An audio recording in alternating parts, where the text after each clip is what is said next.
दिव्यांग वो नहीं जो तन से हारा है, दिव्यांग वो है जो मन से हारा है, जिसकी मानसिकता विकृत है, उससे बड़ा विकलांग कोई नहीं।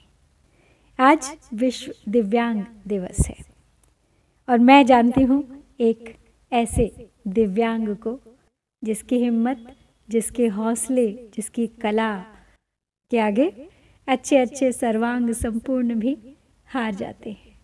मेरी चैनल के बहुत बड़े प्रशंसक हैं, वो खुद भी लिखते हैं, बहुत अच्छा गाते हैं, बांसुरी बजाते हैं, तबला बजाते हैं, ढोलक बजाते हैं, खुद बांसुरी बनाते हैं, आयुर्वेदिक दवाएं बनाते हैं और क्या क्या नहीं करते प्रफुल्ल भारती। तो आज मैं उनकी एक कविता समर्पित करूंगी उन सब दिव्यांगों को जो पंख बिना भी उड़ना जानते हैं, जिनके हौसले आसमान छूते हैं। उनकी कविता का शीर्षक है प्रभात वेला।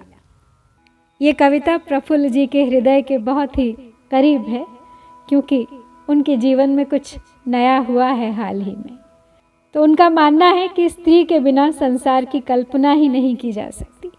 इसीलिए उन्होंने अपने जीवन में प्रवेश करते हुए उस स्त्री रूप के प्रति जो कल्पना की है, वही इस कविता की प्रभात वेला है, इसका शीर्षक है। इसे भी दो दृष्टिकोण से समझा जा सकता है।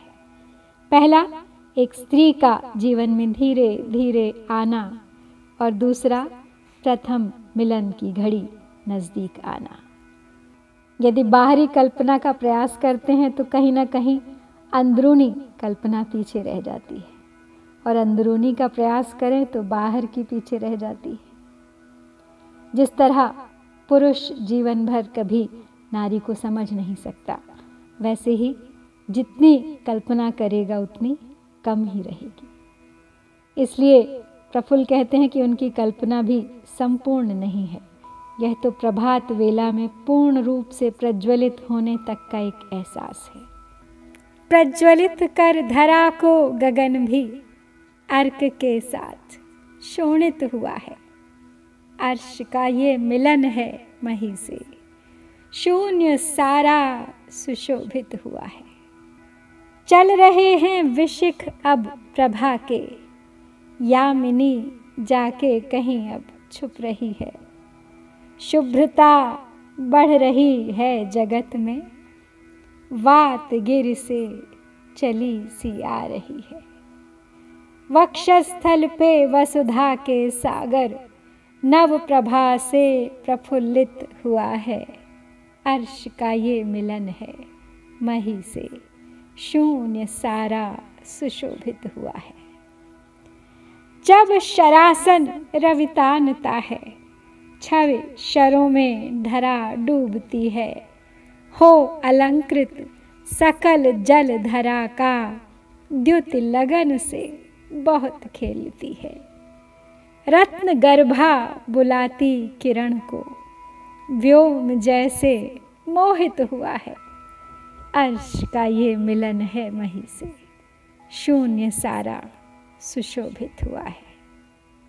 ये धरा एक वधू सी बनी है, श्रृंगार अब जो कर रही है। आरसी में मुख देख अपना धीरे धीरे बढ़ रही है। कांत रूपक सी होकर खिली है, रूप इतना अलंकृत हुआ है, अर्श का ये मिलन है मही से, शून्य सारा सुशोभित हुआ है। ज्योति परिधान सी बन गई है, तेज चहुदिश समेटे हुए है। नव वसन भूने धारण किया है, गुल उदर पर लिपटे हुए है अपरिमित धरा की मधुरता, जिससे नभ भी मधुरमय हो गया है। अर्श का ये मिलन है मही से, शून्य सारा सुशोभित हुआ है।